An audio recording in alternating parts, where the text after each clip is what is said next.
Exemptions and apportionment of expenditures under the UAE corporate tax regime. In the UAE's corporate tax regime, various exemptions are provided to ensure that the tax treatment aligns with international standards and practices, and to avoid double taxation.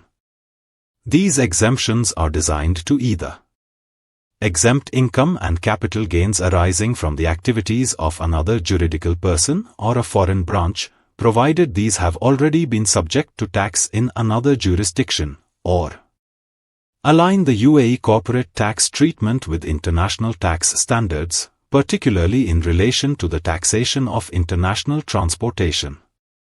The exemptions granted under this regime are designed to promote fair and equitable taxation, especially in global operations.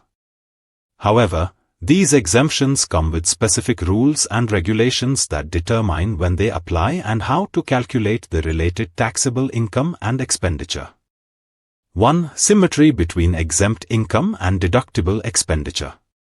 A key principle of the UAE corporate tax regime is the symmetry between exempt income and the related expenses. When income is exempted from corporate tax, any expenditure incurred to derive that income cannot be deducted for taxable income purposes. In other words, if a taxable person earns income that qualifies for an exemption, the costs associated with generating that income must not be used to reduce the taxable base. Expenditure incurred for both taxable and exempt income. If a taxable person incurs expenditure that is related to both taxable income and exempt income, they must apportion this expenditure. Only the portion of the expenditure that is wholly and exclusively incurred to derive taxable income can be deducted. The remaining portion, which relates to exempt income, cannot be claimed as a tax-deductible expense. In cases where the exact proportion of expenditure attributable to taxable income cannot be easily identified, the taxable person may use a reasonable and fair method to apportion the expenses. This method should be based on facts and circumstances and should reflect the underlying activity accurately, without creating undue complexity or burden for the taxpayer or the Federal Tax Authority, FTA. 2. Determining what is fair and reasonable. The term fair and reasonable refers to an approach that takes into account the facts and circumstances of the case and applies a method of apportionment that is practical and justifiable. What is considered fair and reasonable will vary depending on the situation, and there may be multiple ways to apportion expenses. However, the method chosen should reflect the actual activities and underlying income generation accurately. Not impose unnecessary complexity or burdensome calculations for the taxable person. Be transparent and understandable for the FTA to review. This flexibility allows businesses to use different methods of apportionment depending on their specific circumstances, as long as they can justify that the approach is reasonable and reflects the underlying business activity. 3. Specific rules for exemptions. The application of exemptions, and the apportionment of related expenditure, is subject to specific rules. These rules determine whether or not the exemption applies in particular situations. Below is an example that illustrates how a taxable person might apply the apportionment rules in practice. Example 9. Apportionment of expenditure relating to exempt income. CLLC is a UAE resident company that sells food and drink products both within the UAE and internationally.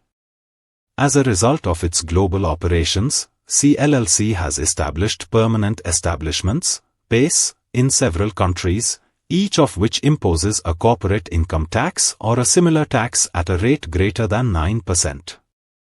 Under the UAE corporate tax regime, CLLC has elected to exempt income derived from these PACE when calculating its taxable income, in accordance with the Foreign Permanent Establishment Exemption Rules under Article 24 of the Corporate Tax Law.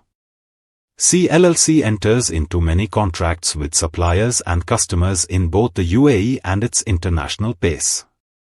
To manage these contracts, C LLC engages a Dubai-based legal firm to review and advise on all global agreements. The company pays a fixed annual fee of AED 12 million for these legal services.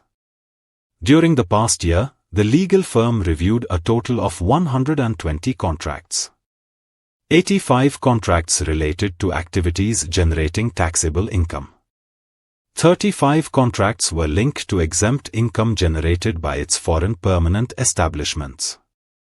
When calculating its taxable income, C LLC cannot claim the total cost of the legal services as a deduction, since some of the legal work relates to exempt income, which is not subject to corporate tax.